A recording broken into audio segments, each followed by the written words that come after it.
Good evening, everyone.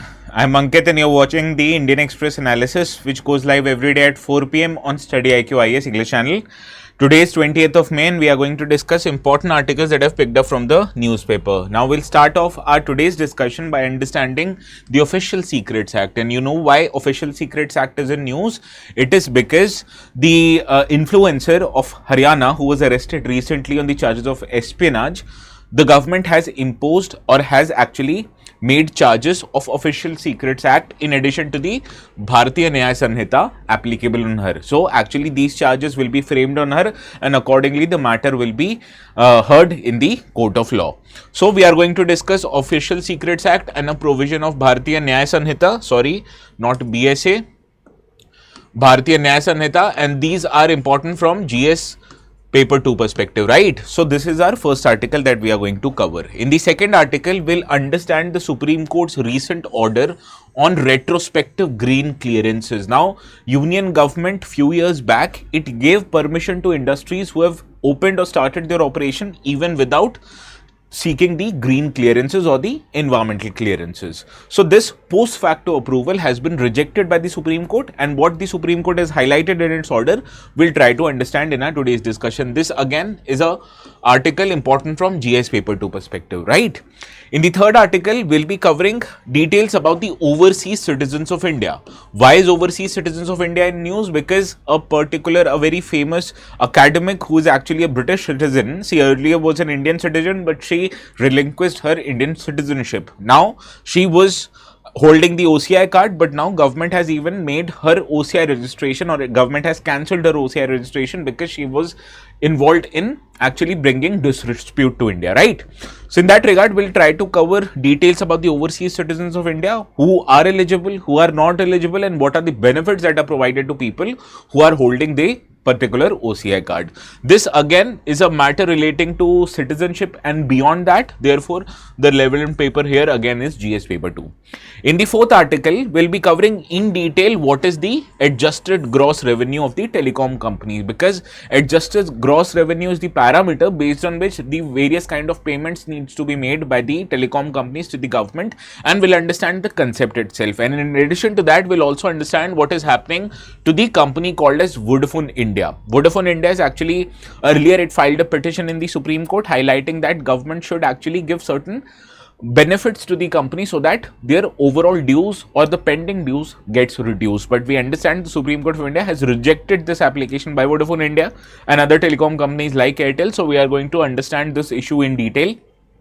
Now understand, some of you might be having the connection of Vodafone India, so this article is particularly very important for you guys.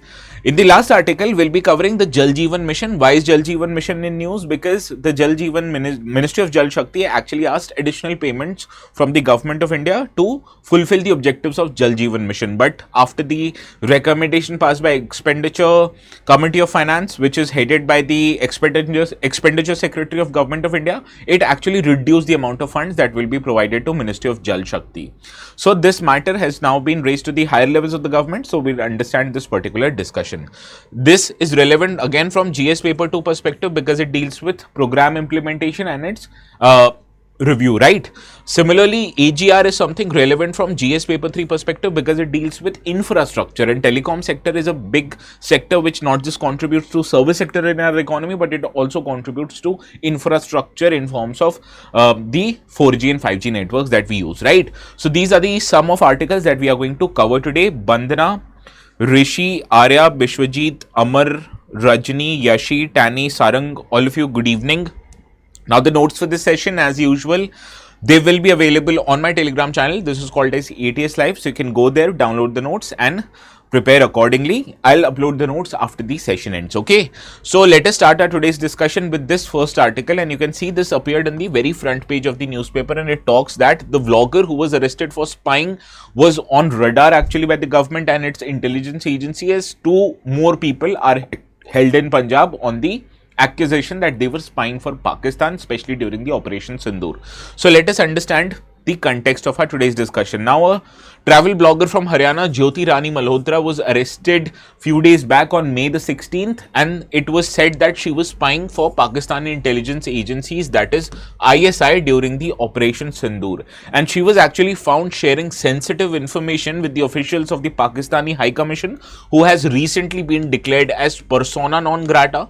What is persona non grata? I've covered them in our session, and also I've uploaded a separate video in the video section, so you can go and please watch it, what the term PNG or persona non grata means.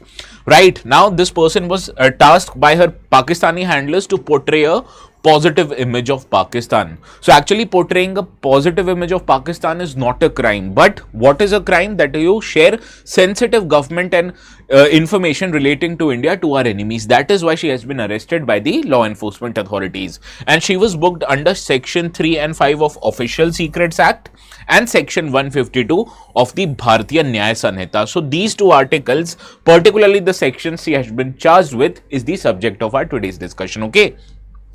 Now first let us understand what is Official Secrets Act. Now this Official Secrets Act of 1923, it originated during the British colonial period, and you understand during the British colonial period what was the objective of British colonial government? It was to maintain the rule over India and also not let any expression of independence, any expression of self-rule coming from Indians to prevail in the overall discussion, right? So the original version of the Official Secrets Act, it was passed in 1889 and was brought with the main objective to muzzle the newspapers who were opposing Raj policies. Especially if you see at the very nascent stage of India's independence movement, the people, they wanted to critique the colonial government. First of all, to tell people that colonial government did not have the best interest of native Indians, and the whatever rule colonial government was doing, that was to perpetrate and forward their own rule over India and not let people of India demand for any kind of self-rule or independence. Similarly, this Official Secrets Act was amended again during the time of 1904, and this was the time where Lord Curzon was the Viceroy of India, and during the Lord Curzon also we heard the partition of Bengal actually happened. So that is why, in order to muzzle the feelings of Indians that demanded for self-rule, that demanded for more rights, that demanded for voting rights, these laws were passed to oppose any kind of newspapers who were printing the version of Indian people. And in 1923, the newer version was notified, and accordingly, even after independence, Government of India let this law prevail so that it was able to control on any people who is bringing disrepute or dealing with secrets and passing them to enemies, right? So that is why Official Secrets Act is in use. Now let us understand what are the sections this particular influencer or vlogger was charged with. She has been booked under two sections of Official Secrets Act, that is section 3 and section 5. Section 3, it pertains with spying and penalizes actions that could aid an enemy. These actions can be accessing prohibited places, sharing of sensitive information with the officials of the foreign intelligence agencies, and under this, punishment can extend up to 14 years for defense related offences. So suppose if you pass on information regarding troops movement, information regarding the deployment of our air force and naval assets, in that case you'll be punished very severely for up to 14 years, which is a life imprisonment in India. Similarly, for milder crimes, you'll be prosecuted and jailed for 3 years in other related cases, which might be not as severe as the one I told you before, that is passing on information relating to the defense related offences. Similarly, the other section is section 5. It deals with wrongful communication or careless handling of secret information. Suppose if you're a Indian intelligence operative, so whatever information that is passed on to you in line of your official responsibilities, you have an obligation and responsibility to not pass that information to other people, because you never know, other people can use this information, pass on to media, pass on to other enemy operatives, right? So that is why careful handling of the sensitive information is also very necessary. So if you wrongfully communicate the sensitive information, and if you are not handling it properly also, then also you'll be charged with section 5 of Official Secrets Act, which makes both disclosure, the person who's disclosing the information, and person who's receiving this information guilty, right? And it provides a punishment of imprisonment up to 3 years monetary fine or even both, right? So she has been charged with these two sections of Official Secret Act. Section 3, which deals with actions that you pass on information to enemy regarding troop movement, regarding deployment of fighter aircrafts, and Section 5, it deals with wrongful communication or even careless handling of information that is provided to you in official capacity, right? So these are the two sections we were dealing with Official Secrets Act. Now let us understand what are the sections she has been charged with under the Bharatiya Nyaya Sanhita. It is section 152 of Bharatiya Nyaya Sanhita, which addresses any acts that can endanger India's territorial sovereignty, India's communal and societal unity, as well as the integrity of nation as a whole. Now suppose if you are indulging in activities that promote secession from India, that is, you are promoting a section of people to demand for independence from Indian Union, you are inciting rebellion among people, asking them to conduct violence, involvement in subversive and separatist activities, then you will be punished under section 152 of the act, which says that if you intentionally use words, signs, electronic communication, or even finance these kind of activities, you will be charged against section 152, and this will bring imprisonment of up to 7 years or a monetary fine or even both, right? Similarly, this article also clarifies that merely criticizing the government action or demanding a lawful change, that is change in the government in next election, this does not constitute an unlawful activity. This is permitted in Indian society because why? India is a democratic country. So suppose if you are not happy with the government's policy, you can obviously criticize them, provided that you don't ask people to commit violence against the government. You are asking, see, this government is not right, change this government in the next election. This is a very permissible act. But when you're saying to people, do violence or actually demand for a separate country, that is an unlawful activity, and hence you will be charged with section 152, right? Sir, today's paper, Delhi government is working on vocational training of students from 6 to 8 with different field views so that I can use in GS1 society. Well, if you're preparing for UPSC exam, newspapers or articles which are relevant from a state government's policy, that is not important because this is a national exam. So if similar scheme had been brought by Government of India, we'll be covering it. Okay? Rajni, I hope I have made this clear. Good evening, Sonu. Yes, so this is covered under freedom of speech and expression, but this is not. This is actually inciting violence, creating disrepute in the society, actually dealing with or not trying to maintain communal harmony. So this is not permissible. Okay, so this is section 152 of the Bharatiya Nyaya Sanhita. Now there was this question in 2023 prelims highlighting important provisions of the Official Secrets Act and saying that which of the relevant section is relevant from. So I've curated this question and I've changed it to suit our today's discussion. So let me know the correct answer of this particular question quickly. I hope I've made this clear, Rajani. From UPSC's perspective, Delhi government scheme, UP government scheme, Tamil Nadu government scheme, etc. not important. What is important? Government of India scheme.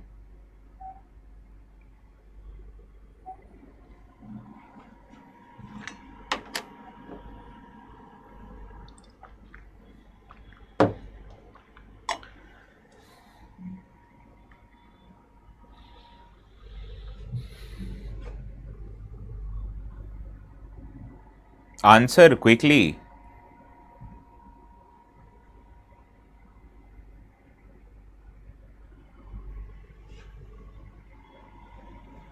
Sarang, you're asking me the answer or telling me the answer?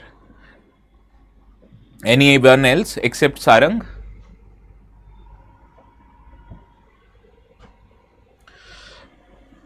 Well, if you see, first, possessing or retaining official documents unlawfully was under section 5, and communicating sensitive information that could aid an enemy was of section 3. So 1 or 2 are interchanged, right?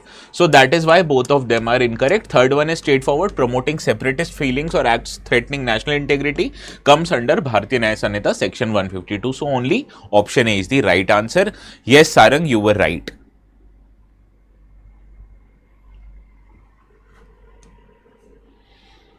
Now let us move to the next article of the day. This article actually appeared in 2 different pages. This one is on page 10, that is the editorial section of the newspaper.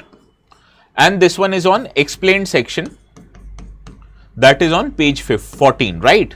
So this two articles deals with one thing, that recently Supreme Court of India gave a judgment saying that the earlier move by the government, that is a 27 notification of the Ministry of Environment, Forest and Climate Change, which introduced a regime of granting ex post facto clearances to project after the work had already begun on the projects, right? So what happened, that many of the projects, they actually started functioning without seeking the environmental approval, and they went to the government, they gave them a respite saying that even after you have started a project, we are granting ex post facto approval. That means this approval is considered to be done from before, right? So this has been struck down by Supreme Court of India saying that this is an illegal move of the government. Additionally, the Supreme Court judgment also set aside a 2021 office memorandum which introduced a standard operating procedure for streamlining the grant of post facto clearances. So what the Supreme Court has said in this regard, we'll just discuss it, okay? Now, this judgment has also restrained the central government from issuing similar notifications in future, which regularizes the acts of violation of Environmental Impact Assessment Notification of 2003. So, in this regard, we'll understand what is Environmental Impact Assessment, what is the process of giving environmental clearances, and why this particular order of the Government of India actually violated it, okay? Now, first let us understand the environmental impact assessment. Now, whenever you are establishing a factory or constructing road, you need to conduct a study, and this study is called as environmental impact assessment, and this is a mandatory procedure under the EIA notification of 2006.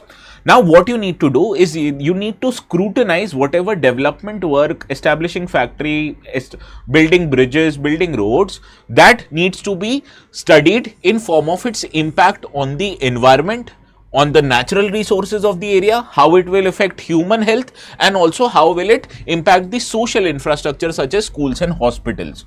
So this impact study needs to be conducted, and it needs to be done mandatorily. Now, this process is a multi-stage process. It includes, first of all, screening of the project, whether such project is actually necessary in that particular area. Also, understanding its impact on the different aspects of society, on human health, on environment, on availability of natural resources, and the existing social infrastructure. Also, you need to conduct a public hearing so that what the native of that native people of that region, other stakeholders have to say something about it. And then the final recommendation of the sector specific expert appraisal committee will be done in form of a report, right? And this report will include everything. It will include whether that project was indeed needed or not. It will include how this project will impact the stakeholders in the region, what the people have the opinion about that project, and this report will be submitted to Environment Ministry. And before giving the approval to your project, Environment Ministry will consider the recommendation that has been made by this committee, and then only if it is satisfied, then only the Environment Ministry will give an approval so that your project can start or not, right? So you understand, before starting any project or executing any project, you need to conduct this kind of a study, and this is called as environment impact assessment, and this is a mandatory procedure. You can't overlook it, okay? Now, what you need to understand, that Government of India in March 2017, particularly the Ministry of Environment, Forest and Climate Change, it issued a notification providing one-time 6-month window for industries to apply for environmental clearances, and it said even if you have started the project, no need to worry, you have a 6-month window where you can come and seek approval from us, and this will be applicable from the time they had begun. So suppose an industry started in 2015 without conducting the environmental impact assessment, so they can approach the government in May 2017 and seek approval from the 2015 time, and that is why it is called as ex post facto approval, which means approval which will be applicable from before date, right? So this expanded the production beyond where the permitted, or even changed the product mix without obtaining the prior clearances. So any expansion in the capacity of the factory, even if you are establishing a new factory, you need to take permission under the environmental impact assessment, and the ones who had not done it, they will be given approval as per the 27 notification of the Government of India, right? Similarly, the center's rationale behind such a move was that rather than leaving cases of violation unregulated and unchecked, it thought that why not we bring them under the compliances net at the earliest possible time. And also central government said that making such violations or violators pay for remediation and pollution would actually take away the economic benefit that they are giving to the society, that this prioritizes economic benefit over the environmental damage that that company might do. So this rationale was not accepted by the Supreme Court of India. Supreme Court of India said that we understand economic development is necessary, but you can't ignore the ecological damage it might create. So you need to balance both of these considerations equally. You can't give more preferences to economic development. You can't give more preferences to the environmental procedures, right? You have to balance them both so that economic development happens, but it does not damage the society, environment as a whole, right? So this was the argument given by Supreme Court. Now you also need to understand other things that the 2017 notification stated. It stated that state authorities and pollution control boards, they can indeed act against violators under the Environmental Protection Act, even if we are looking up the cases for clearances. And it stated that irrespective of the category, all cases will now be appraised or approved by the central level. Earlier, there were conditions. Some smaller factories, they were given approval by state government. Bigger factories or bigger projects, they were given approval by central government. But now this changed entirely, that all the projects, they will be approved irrespective of the size, etc. They will be approved by central government, and they would be proceed only if the activity was permissible on the site that it is situated at, otherwise it would face closure. So all in all, this was 2017 notification. Now let us understand what the Supreme Court said while striking down that 2017 notification. The bench of the Supreme Court, it actually criticized or rapped the center government for issuing the office memoranda, which was to protect those who have caused harm to environment. So Supreme Court said that the people who are harming the environment, you were actually protecting them. And it questioned the government whether development can happen at the cost of environment, which you need to take care before approving any the economic project, right? Similarly, this also said that the central government went out of its way to protect those who were harming the environment, and the court, it can't allow such activities to happen. Why? Because it is the constitutional and statutory mandate of the court to uphold Article 21. Because Article 21 says every person living in India has a right to life, and this right to life not just includes merely living, but it also includes breathing fresh air, living in a good environment. And when you're actually promoting environmental damage through such notification, this violates right to life, which comes under Article 21. And why Supreme Court highlighted this, that it violated Article 21? Because in many judgments in the past, Supreme Courts had broadened the scope of Article 21. Now it also includes right to live in a healthy and a polluted free environment. So when development activities happen without taking care of the environmental impact assessment, that actually violates, or it actually violates your fundamental right of Article 21. And this is the responsibility of Supreme Court to look after that your right to life is not violated. Therefore, Supreme Court held that 2017 notification as well as the 2021 office memorandum of the government was in violation of Article 21 as well as Article 14, which is right to equality before law. What is right to equality before law? That every company, whenever they have to start, they have to undertake the procedure of environment impact assessment. So companies who are not following this procedure, this actually violates Article 14. And therefore, office memorandum was project proponents, they were fully aware that the consequences of violation will be environmental damage. So therefore, you can't protect them. This was what Supreme Court said. And Supreme Court also said that the center attempted to bring the ex post facto approval by craftily drafting the standard operating procedure. It did not include the word ex post facto approval, but the actual meaning of this office memorandum was to give ex post facto approval, so that backdated approval will also be given irrespective of not that committee or that company followed EIA procedures, right?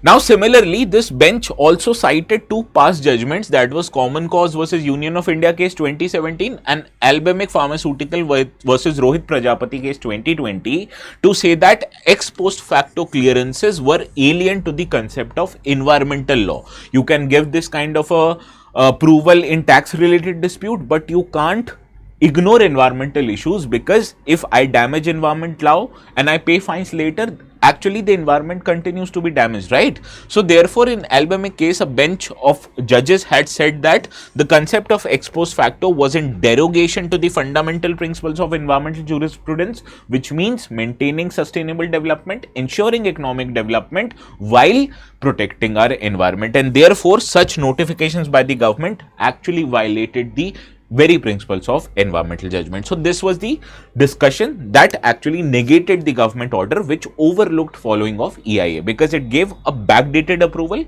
which according to Supreme Court is not permitted in cases of environmental law. Understood? Any doubt in this concept? If you don't have any doubt, let's see if you are able to solve this particular question now. In 2017, a question came to according to what was right to privacy, right? So I've changed that question to suit our today's discussion. So let me know the correct answer to this particular question.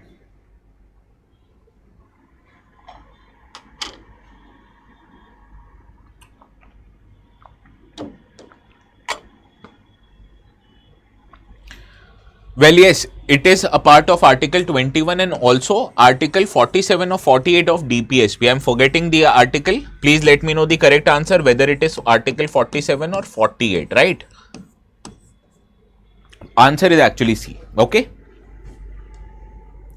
Now moving to the third article. This article, if you look at it, is two different articles. Both of them appeared on page 12 of the newspaper. First article says that an Indian origin British academic, the government has cancelled her OCI status. This is Professor Nitisha Kaul. Now she has made certain derogatory remarks on the government of India, saying that it actually discriminated against minorities, and actually when this was not found to be true, her OCI card was cancelled. Similarly, another article says that government has made the registration for OCI simpler and a user-friendly process. So these are the two articles borrowing which will understand the concept of overseas citizens of India. But first, let us discuss the context. Now, the Union Home Minister, Mr. Amit Shah, has launched revamped Overseas Citizens of India portal, and it said that it is an update. It has an updated user interface which will simplify the registration process for the people who are living abroad and they want to take the OCI card, right? Now, this portal will provide enhanced functionality,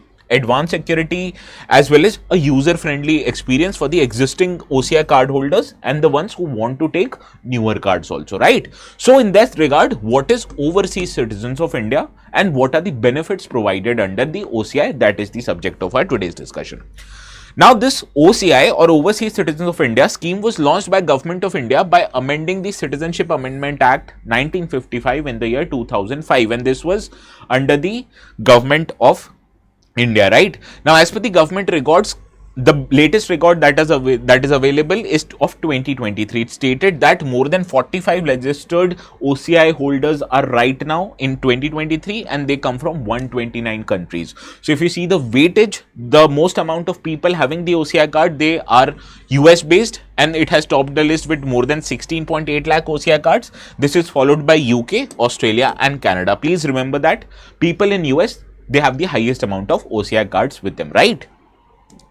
Now, let us understand which people are actually eligible to get OCI card and which people are not. First, which people are eligible. Now, any foreign national except the nationals of Pakistan and Bangladesh, they are not eligible, but any foreign national who satisfy either of these six conditions, they will be getting the OCI card. What are the conditions? Let us understand. First, a person who was a citizen of India at the time or at any time after India became a republic, that is on 26th Jan 1950. Similarly, people who were eligible to become citizens of India back in 26th Jan 1950, they are also eligible to get OCI card, provided that they are not nationals of Pakistan and Bangladesh. This is applicable to all.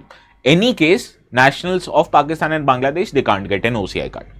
Now, similarly, people who belong to a territory that eventually became a part of India after 15th August 1947, they can also get OCI card. So suppose if a person native to Sikkim got citizenship in another country, but he also can get a OCI card because Sikkim became a part of Indian territory after 15th August 1947. Similarly, a child or a grandchild or even a great grandchild of such citizens, they can also get the OCI card. A minor child of such persons who are mentioned above can also get. A minor child whose both parents are citizens of India or one of the parents is citizens of India, but that minor child is a foreign citizen. Suppose if that minor child is an American citizen, but his both parents or one of the parents are Indian citizens, then that child also can get the OCI card. So these people are eligible to be getting the OCI card holder. Just remember the fact, nationals of Pakistan and Bangladesh not eligible, except that those who can satisfy either of these 6 conditions, they can get the OCI card. Similarly, spouses, if you are an Indian citizen but you have a spouse who belongs to America, right? So even he or she can get the OCI card, and even if your marriage has been registered and subsisted for continuous period of not less than 2 years, then your foreign spouses are eligible to get OCI card. So at least you have to be married to an Indian citizen for at least 2 years, or you have to be married to a person who is holding an OCI, then you are eligible to get OCI card, right? So these are the people who can get OCI card. Now let us understand who are not eligible to get OCI card. Now applicants who are not eligible to get OCI card, if his or her parents or grandparents, they are or have been a citizen of Pakistan or Bangladesh, then they can't be or they can't get OCI card.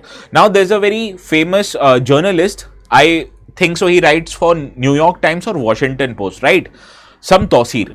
So his father actually was a Pakistani, his mother is an Indian citizen. So under false pretext, that person got the OCI card, but after government found out that his father was Pakistani, they cancelled his OCI card. Similarly, a foreign military personnel, whether serving or retired, even they can't get an OCI card irrespective of the conditions if they satisfy the previous slide or not, right?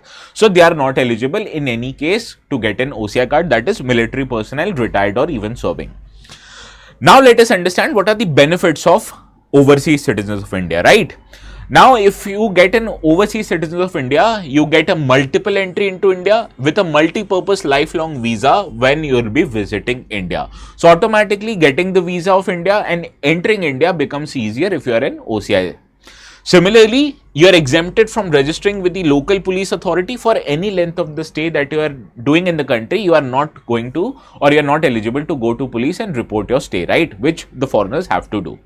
Similarly, you are brought at equality with par with Indian citizens in matter of airfare in domestic sectors. So the tickets that you will be charged with, they will be charged equally as compared to Indian citizens.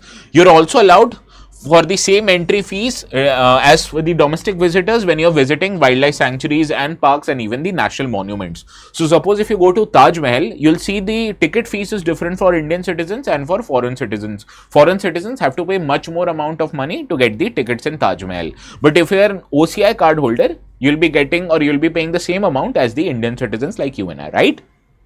So these are the benefits that you get while having the OCI card. Other benefits, you are at par with NRIs. NRIs are the people who are Indian citizens but they're temporarily residing abroad. So suppose people with H1B visa who have gone from India and working in IT companies in US, they are called as NRIs, right? So here OCI have the same benefit as NRIs when it comes to certain financial, economic and educational matters, except the fact that they can't purchase agricultural or plantation land, right? This is not applicable to both to the OCI card holders. Except these, they are getting equal treatment as compared to NRIs in matters relating to financial, economic and educational purposes.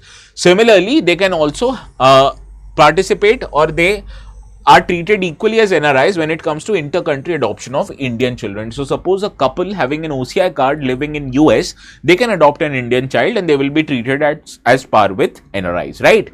Now also they are eligible to enroll themselves in the national pension scheme, which the NRIs also can do. Similarly, they are eligible to get Indian citizenship at a much quicker time as compared to foreign citizens. For example, for OCIs to get Indian citizenship under the Section 5 of the Citizenship Act 1955, after completing 5 years after holding the OCI card, they can get Indian citizenship provided they reside at least 1 year in the last 5 years in India itself. So in that case, they can get citizenship of India. So these are the benefits that are available to people having the OCI card. Now let us understand what are the benefits not available to them. Now you understand Indian constitution does not provide for a concept of dual citizenship. So suppose if you are an Indian citizen and if you want to opt for US citizenship, you have to renunciate your Indian citizenship. So similarly, OCI could not be misconstrued or understood as providing dual citizenship. Why? Because OCI does not provide the right to OCI holders to vote in Indian elections, right? So this benefit, that is voting in Indian election, obviously is not available to OCI card holders, because this is a benefit provided only to citizens of India, and OCI people are not citizens of India, right?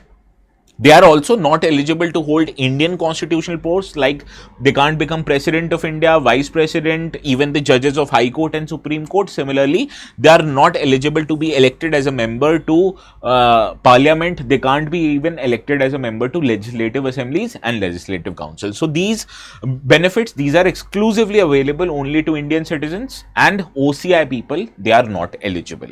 Understood?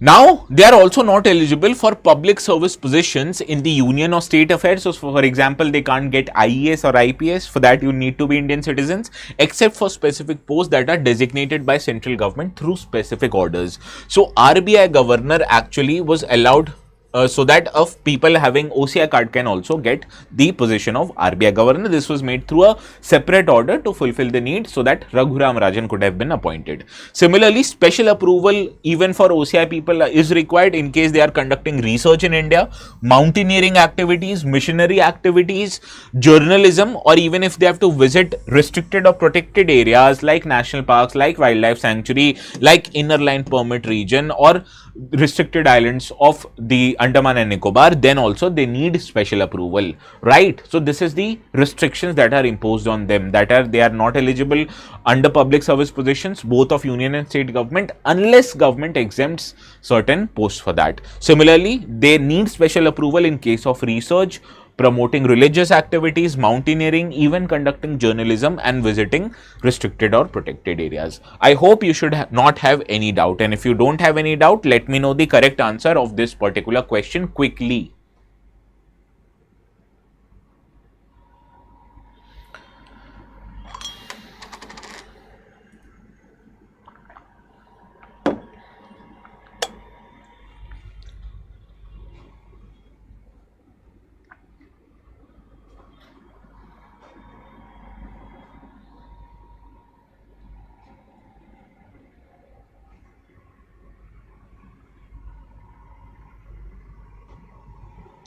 Well, OCI card holder is a foreign national of Indian origin who is granted certain rights in India, excluding political rights. This is correct.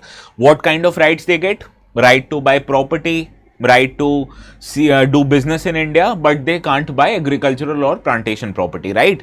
Similarly, they don't have political rights, right? They can't vote in Indian elections. So first statement is right. OCI card holders enjoy parity with Indian citizens in matters of public employment. I told you it is incorrect.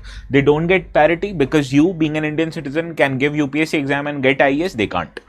The government of India can cancel OCI registration if the card holder violates any law in force in the country. This is correct. Right, so first and third is correct, second is not. Option B is the right answer, and I think Sarang, Reshma, Rishi, Yashi, Rajni, all of you are correct. Now, OCI, or how citizens are different than people of OCI card holder, this is a matter we deal in detail in the polity lectures, and polity lectures are available to you in the foundation batches. Right now, the admissions or the batch of May evening has started. So you can even get admissions to this batch. You can get the videos of all the lectures. You won't be missing out on anything. To take admissions on this batch, what you need to do, go to our website, right? Click on StudyIQ IS. This is the website. You'll be needing to create an account first. It can be done simply by entering your mobile number. Then click on Explore Courses. When you click on Explore Courses now, you'll see that there are tiles opening, and this gives you an option in what kind of language you want to opt the courses, right? Suppose if you want to opt for exclusively in English batch, there you have to click on UPSC IS English. Now this style, that is the first style available to you. It says that foundation batches have started for May evening and the course fees for diamond batch is 40,999. But let me tell you a way where you can get discount even on this amount. What you need to do, click on buy now. When you click on buy now, here's an option to add promo code. Click on this, write ATS live here, right? And click on apply. When you click on apply, see the discount of 7,000 rupees is applicable and you're getting this course now, which was at 40,999 earlier. Now this is available at 33,999. Similarly for platinum, it is 29,999. Gold, it is 19,999. Now, according to me, the best option is for you is to take diamond batch. And why am I telling you to opt for diamond and not platinum and gold? See here, all the benefits of StudyIQ IS platform is available in diamond, but some are not available in platinum, whereas most of them, they are not available in gold. So get the best value for your money by opting for diamond courses, okay? Now moving to the next article. This appeared in last three different days. This appeared on Saturday's newspaper, this on yesterday's newspaper, and this on today's newspaper. So that is why this article becomes very important, because it talks about the concept of adjusted gross revenue or AGR. And these telecom companies like Vodafone, Airtel, Tata Teleservices, they've filed an appeal in Supreme Court. Now this appeal has been rejected by Supreme Court. So what is the matter of appeal? We'll discuss in detail in our today's discussion. This is relevant from economy perspective. That is why I've written GS paper 3 here, okay? Now let us understand the context of our today's discussion. See, most of our today's discussion in this article has facts, so it might get boring, but I'll also tell you thing that is relevant from your exam, okay? So understand this whole discussion as a story which you need to be aware of if you are a Indian citizen, irrespective of the fact whether you are giving UPSC or not, right? Now let us understand the context. Now the Supreme Court on Monday, that is yesterday, dismissed pleas by several telecom companies like Vodafone Idea, like Bharti Airtel, like Tata Teleservices, because they sought waiver of interest penalties and interest on penalties relating to the adjusted gross revenue AGR dues. What is AGR dues? Do not worry, I'll tell you. Okay. Now they say that the final judicial door is now shut for them, and the Supreme Court has said, why don't you approach government for certain kind of relief, right? Now under this petition, the combined relief sought by Vodafone Idea and Bharti amounted to 80,000 rupees, 80,000 crore rupees. So they were saying that please forgive us, we can't pay 80,000 crore rupees, and Supreme Court, good enough, it rejected this appeal, right? Now to understand this concept, we need to understand the background of this issue. Right now, what you need to understand, government is a part owner of Vodafone Idea. How much owner, I'll tell you. And it is in a serious dilemma. Why? Because the financial condition of Vodafone Idea is not good, and that is why, seeking or highlighting its bad financial condition, Vodafone Idea sought waiver of 45,457 crore rupees in its adjusted gross revenue related dues. And Vodafone Idea said that the Supreme Court, it cannot meet the annual AGR payments, which is expected to be 18,000 crore rupees, and it will start from this financial year, that Vodafone Idea will have to pay them from September 2025 onwards. And this is nearly the twice amount, that is the current operational cash that Vodafone Idea is generating in particular year is 9,200 crores, and they have to pay 18,000 crore rupees to the government starting this financial year every year. So based on this fact, Vodafone Idea said that please provide us relief because we don't have the money to pay to the government. Understood? Now in this regard, before understanding AGR, you need to understand the different kinds of fees or money that the telecom companies are required to pay to the government. First is a spectrum related fees. You understand, to launch 4G and 5G services, you need electromagnetic spectrum, right? That is the radio waves through which your thus mobile signals will travel. So to get those spectrum, the first of all, they have to participate in an auction so that they can get an exclusive right to use a particular spectrum, and to buy those spectrum, they have to pay payments in the auctions of spectrum, right? So this is the first payment that they need to do to the government to buy the spectrum, okay? Similarly, they are also liable to pay one-time spectrum charges to the government, which is applicable in case or spectrum which has allocated to the telecom companies beyond the limit that they have gotten in the auction. So they are required to pay for additional spectrum. They are required to pay one-time spectrum charges. Similarly, to use that spectrum also, the telecom companies are required to pay spectrum usage charge, which is a percentage of adjusted gross revenue, right? So government says you are required to pay some percentage of AGR, which varies upon what kind of spectrum band you are using or what is the method of allocation of the spectrum to you, whether it was administratively allocated to you or it was allocated to you through auction process. So this kind of a payment is dependent upon your AGR. So in that case, we'll discuss what is AGR, okay? Similarly, the telecom companies also need to pay licensing fees, because you as a businessman, you can't start applying for telecom services, right? You have to first take permission from the government in form of licenses, and government issued telecom operators the license and they have to pay 8% of their AGR as the license fees, and this includes revenue from telecom services but excludes certain kind of revenue that they don't have to pay, like interconnection charges, roaming charges, etc. Similarly, I told you about BharatNet, right?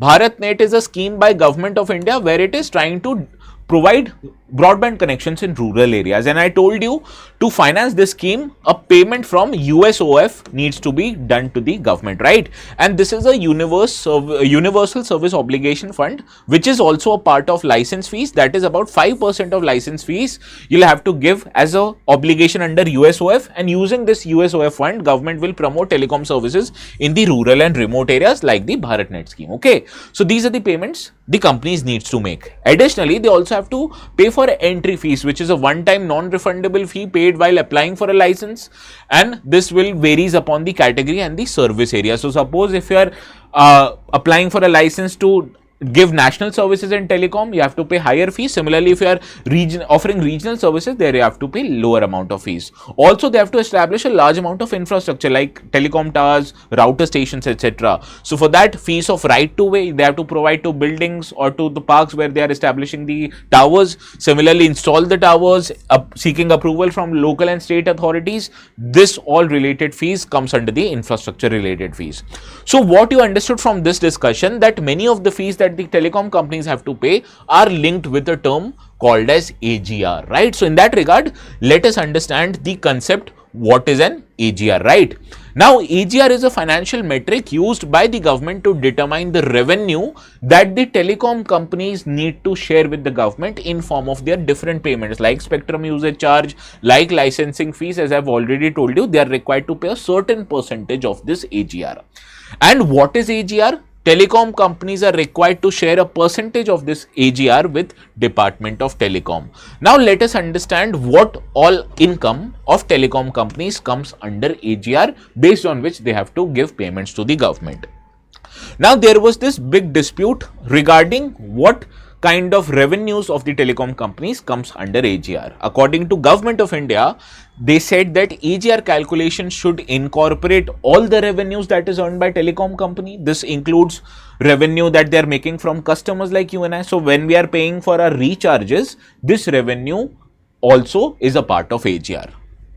In addition to that, Government of India also said that if companies have made certain kind of fixed deposits, so the interest that they are earning out of it, or they are selling assets like towers, etc. to other companies, these all income also, they needs to come under AGR. So this was a big controversy, and government said that all revenues that is earned by telecom companies, irrespective of telecom related revenue or other revenue, all of this will fall under AGR.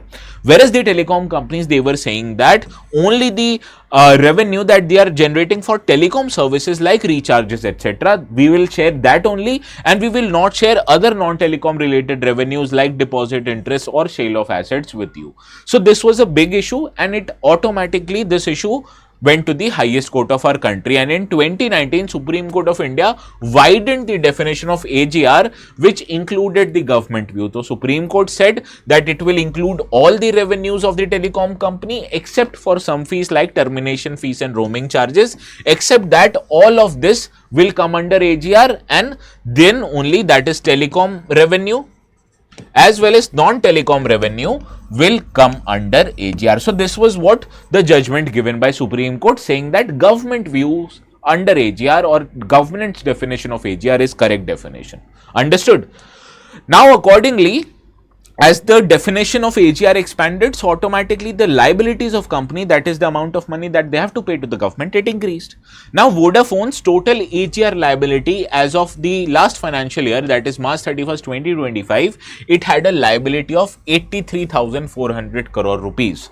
Now, this 83,400 crore rupees of AGR liability that Vodafone Idea had with the government, it included almost 28,294 crore as an interest of the amount, 6,000, approximately more than 6,000 crore on penalties, and 11,151 crore rupees, that is interest on penalty. Now, the company, it went to Supreme Court saying that we are not contesting the principal amount of AGR, that is 12,797 crore, but it said that the compounded charge, etc., that is penalties, interest rate, interest on penalties, etc., they are financially crippling the Vodafone Idea company, and that is why it approached the Supreme Court to provide some kind of relief to Vodafone Idea. Now, you know, the Vodafone Idea, it said that we are seeking a waiver on interest rates, penalties, and interest on penalties, which together amounts to 45,000 crore rupees, and out of this 83,400 crore rupees, Supreme Court, they went say that Supreme Court, please provide us relief so that we are not required to give this 45,000 crore rupees, which is our interest, penalty, and interest on penalty under the AGR.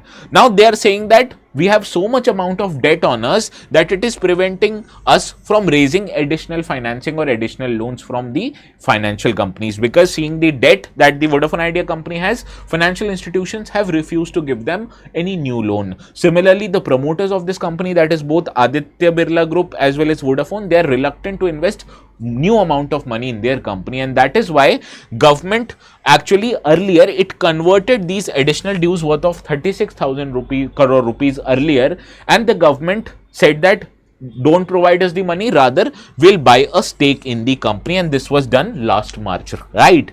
So earlier, the Vodafone Idea had 36,000 crores worth of debt on government, and instead of paying to the government, they sold shares of the company to the government, and government bought them at a certain premium rate so that the Vodafone company actually starts to function and does not shut its own company, right?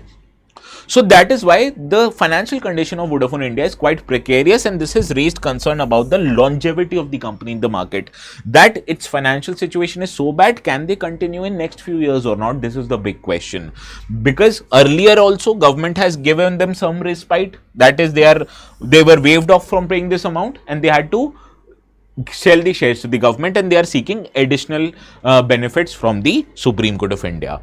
Now, without any bank funding, the Vodafone Idea company has said that their planned investments will not happen, and therefore any hopes for improvement in its operational performances, that is they are migrating from 4G to 5G. Obviously, this migration requires newer technology, newer mobile towers, advanced systems and server, and all of this requires what? Investment of huge amount of money, and for that it went to bank to seek loans, and bank refused them to give the newer loans because their debt was so high. And Vodafone Idea said that if you do not provide us the relief, we will not be able to operate in after the end of this financial year, because they do not have the ability to pay the AGR installment, which will begin from this year, that is 18,000 crore rupees. Now, during the COVID pandemic, as many telecom companies had a lot of AGR pending dues, government said that we are providing you some respite, that instead of right now pay 4 years from afterwards, that starts from 2025, and that is why right now Vodafone Idea has approached the government. Now, in this case, the entire fundraising was done over last 12 months, and even the investment that is made by the company right now, Vodafone Idea is saying that if you don't provide us the relief, all of this investment, including the government buying the stake in the company, all of this will go to waste. So in a way, they are playing an emotional card with Supreme Court of India so that it gives them the relief. Now, why does government want, or why did government actually bought shares in Vodafone Idea? You know the reason why, because government wants to maintain the structure of telecom market, that it has more than 2 major players in the telecom market. Right now, if you remove BSNL and MTNL, there are 3 major players in the Indian telecom market, that is Airtel, Jio, as well as Vodafone Idea, right? So these are the three players in the market, and government wants to prevent duopoly of these two companies, and that is why it is propping up Vodafone Idea as an alternative to these three companies, and it wants to prevent duopoly in the telecom market, right? So that is why it is maintaining a three-horse race. Now, before this infusion, the government held nearly 23% in the company, and after it bought newer shares in the Vodafone India, now Government of India owns approximately 49% of Vodafone India, making it a single largest shareholder in the telecom firm, more than Vodafone, more than Aditya Birla Group. Now, due to current legal obligation, the government has acquired this additional stake at a premium of more than 47% at the time. Why? Because it wanted to maintain a telecom sector in India having three major companies and not a duopoly of Jio and Airtel, right? Similarly, before this, Vodafone's total debt was around 2.3 lakh crore, which in December 2024 was 77,000 crore rupees. Now we have understood it is 83,400 crore rupees, which has increased right now, right? Now, similarly, the equity conversion was done by the government so that the company was able to pay part of its spectrum dues to the government. And without this move, the liability on Vodafone India right now would have been 40,000 crore rupees. When assume it is not been able to pay 20,000 crore rupees, how would be able to pay 40,000 crore rupees? So that is why government brought a stake in Vodafone India so that the company starts or continues to function and it does not let disruption in the telecom market. Now, I told you during the COVID pandemic, a 4-year moratorium on spectrum and AGR dues was enabled so that the telecom companies stay financially sound, and therefore from September 2025 onwards they need to pay to the government. And Vodafone Idea, they will be needing to pay an annual payment for their AGR dues, which amounts to 18,000 crore rupees. And if the government lets Vodafone Idea to slip into bankruptcy, 80% of the dues of the total company, that is the debt I've highlighted here, out of this 2.3 lakh crore rupees, 80% of this money the Vodafone needs to pay to the government. So therefore, this kind of a dues will be locked indefinitely. Similarly, if the company shuts down, it will lead to large amount of unemployment. And also it will change the structure of the telecom industry, that is from more than two players, now it will be a duopoly by just two companies. And when duopolies happen, we have seen that the companies have a tendency to rise their fees, right, and their charges that they make. So that is why government is trying to prevent this from happening. So this is all for today's discussion regarding AGR. I hope everything I've made clear to you. If you have any doubt, what is the sale of assets of companies? Suppose if I am a telecom company and I have 10 mobile towers, right, but if I do not have so many customers, so if I decide to sell 5 mobile towers to another company, this is a sale of asset. Similarly, offices, etc., if they want to sell it, this is an asset of the company, right? Now, if you have understood this, let us see if you are able to solve this particular question. This is a very easy question and you should be able to solve it.